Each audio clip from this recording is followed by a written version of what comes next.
बिस्मिल्लाहिर्रहमानिर्रहीम। Dear cadres, अस्सलाम वालेकुम। क्लास 8 साइंस जिसमें हम बायो पार्ट पढ़ेंगे। इनमें से चैप्टर नंबर 1 है जिसका नाम है nervous system. What is nervous system? The system that communicate messages from one part to another part of human body is called nervous system।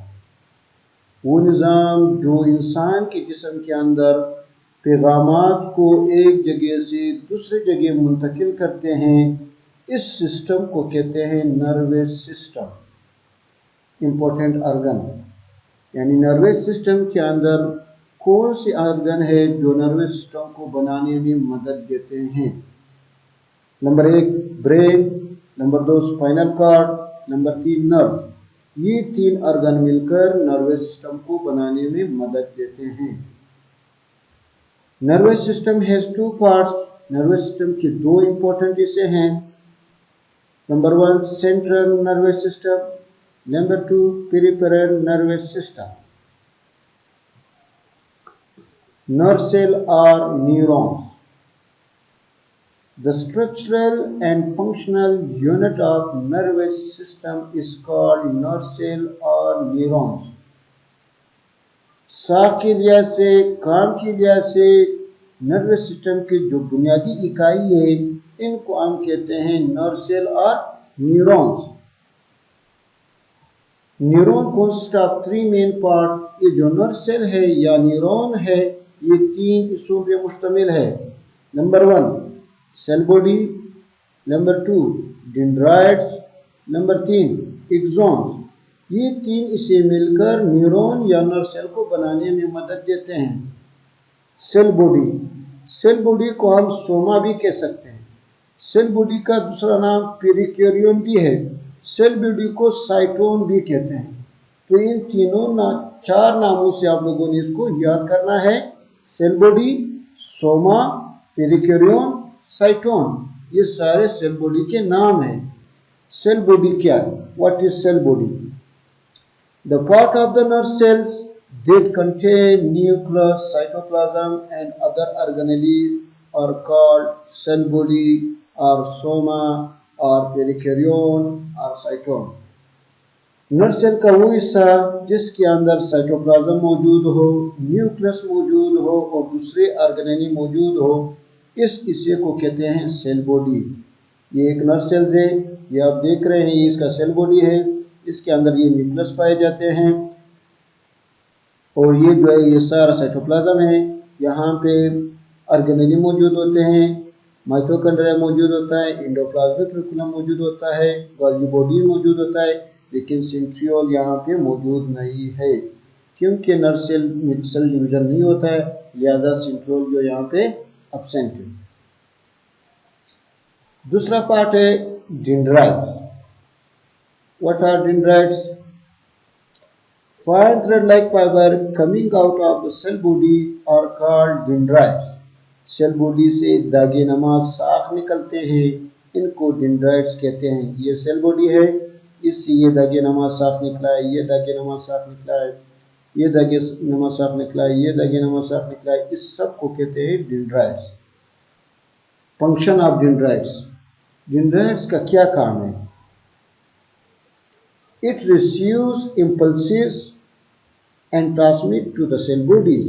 यहाँ पे अगर कोई दूसरा न्यूरॉन मौजूद है तो इसे ये पैगाम वसूल करता है और सेल बॉडी की तरफ लाता है। ये डेंड्राइट्स का काम है। थर्ड पार्ट है exons. One fiber coming out of cell bodies slightly long that carries impulses away from the cell bodies are called axons. Cell body से एक लंबा फाइबर निकलता है यहाँ से लेकर यहाँ तक, इसको हम कहते हैं एक्सॉन्स। एक्सॉन का काम क्या है? जो ही पैगाम यहाँ पे सेल बॉडी की तरफ पहुंच जाते हैं, यहाँ से ये सेल बॉडी से दूर पैगामात ले जाते हैं दूसरे न्यूरॉन तक। यानी डेंड्राइट्स का काम है सेल बॉडी की तरफ पैगाम लाना और एक्सॉन का काम है सेल बॉडी से दूर पैगाम ले जाना। यहाँ पे एक जगह ये एक्सोन जहाँ पे शुरू हुआ है, जहाँ पे एक्सोन की ओरिजिन होता है, इसको कहते हैं एक्सोन हिलॉक। यहाँ पे मेंशन नहीं हुआ है, आप लोग खुद कापी में ये डायग्राम बनाएं और ये जगह लिखें।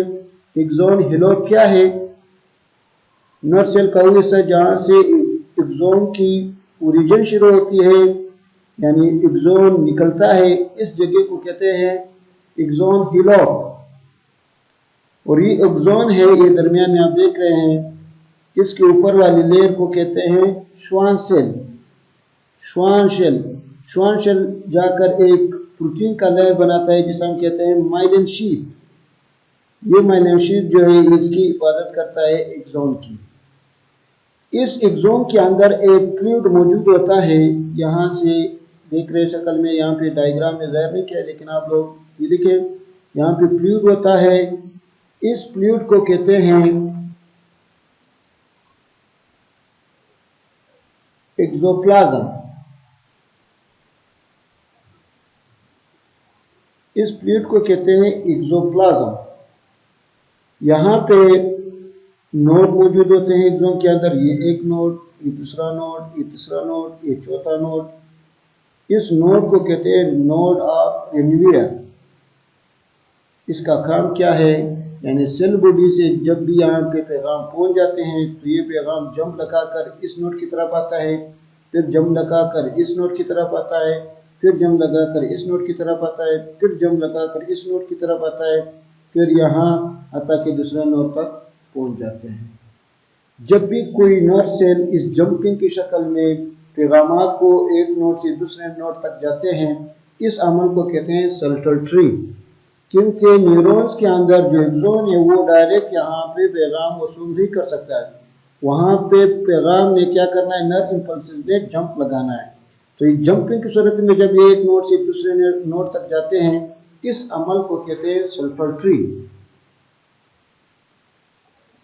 आखिर में एक्सोन, ये एक्सोन का आखिरी हिस्सा, इसको एक्सोन टर्मिनल कहते हैं और इस जगह को साइनेप्सिस कहते हैं। साइनेप्सिस क्या है? दो न्यूरॉन के दरमियान वाली जगह को कहते हैं synapsis. The gap between two neurons are called synapsis. दो न्यूरॉन के दरमियान वाले जो जगह है, इस जगह को कहते हैं साइनेप्सिस। यहाँ से फिर जो है नर्व इम्पल्सिस जो वो एक न्यूरॉन से दूसरे न्यूरॉन में मुंतकिल होता है।